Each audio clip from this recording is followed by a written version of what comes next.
უფალმა დაგლოცოთ ყველანი და გაგახაროთ.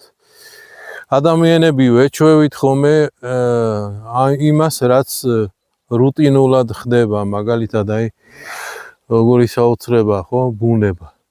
თეები აგერ ნისლი ჩამოწოლილია ახლა ამ მომენტისთვის ეს და თითქოს ესე უნდა მოხდეს, ხო? და ესე იმართება.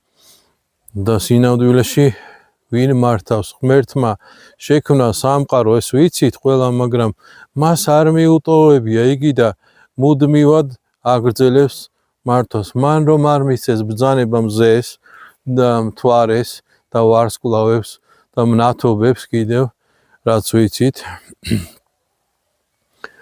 პლანეტებს, ხო? ღვთის ბრძანებით იმართება და იგი მუდმივად ჩართული არის სამყაროს მოქმედებაში.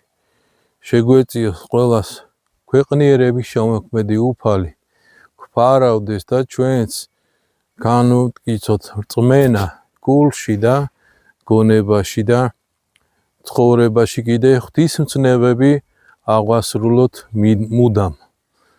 ვერთი შეგვეციოს და გვფარავდეს.